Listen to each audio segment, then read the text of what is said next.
Aujourd'hui, je suis sur le AK550 Sport, donc une version 2019 de ce Kymco grand rival du Yamaha T-Max et qui se dote un peu plus pour concurrencer le Yamaha d'un échappement à Krapovic. Ça lui donne une sonorité sympathique, un beau feulement rauque qu'on aime quand on accélère dans les tours.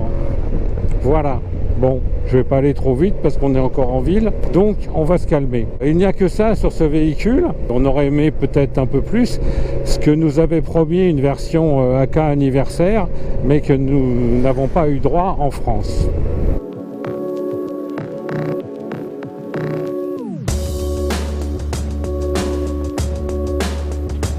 C'est vrai que ce moteur donne envie, bien mis en valeur avec ce pot Accra. Mais Didier, il n'y a pas que le pot. Il y a un support de plaque en alu et aussi une bulle courte fumée, qui a été remplacée ici par une bulle standard car nous devions faire beaucoup de kilomètres. Alors effectivement, on ne va pas s'attarder, vous pouvez revenir sur notre essai qui avait été réalisé lors de sa sortie en Corse, mais à l'époque l'application Nodou n'était pas disponible.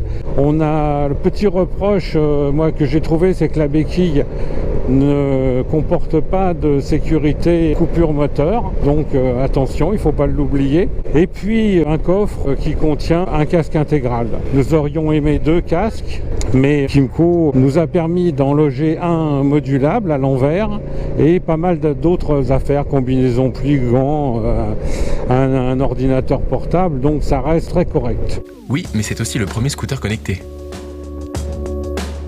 Alors après, nous avons un commutateur qui demande un peu d'habitude. Alors il se connecte avec une clé sans contact et on pourra également ouvrir la selle et la trappe à essence et le verrouillage de direction, bien sûr.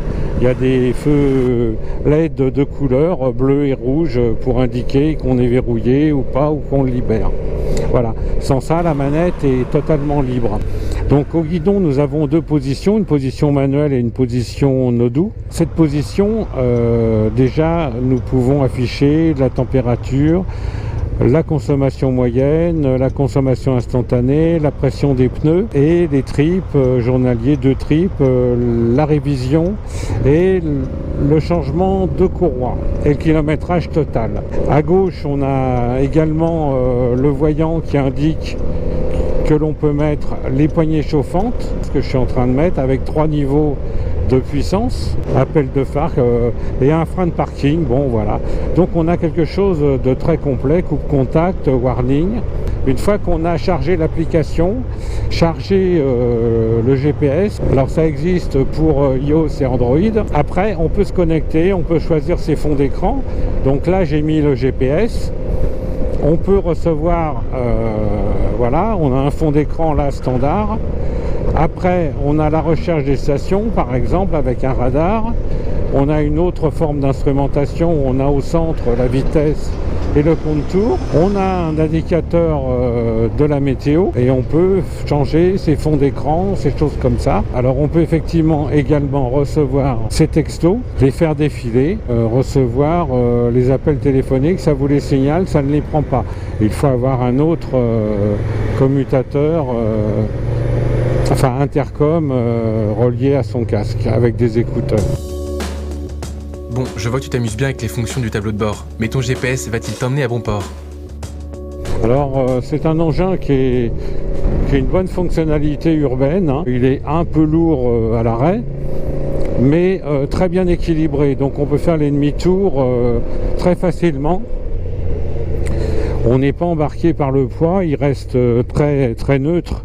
Là je vais faire un petit demi-tour, vous voyez, hop, il n'y a pas de souci.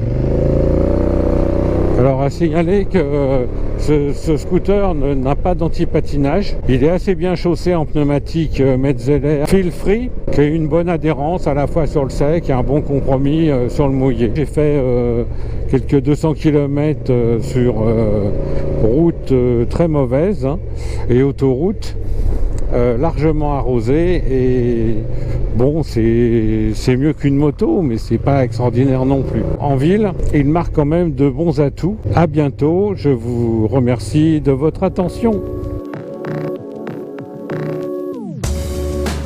AK550 Sport se pose comme une alternative au T-Max. Connectée, performante, moins chère et bien moins risquée en termes de vol. Mais il manque peut-être un petit plus pour vraiment se poser en Challenger.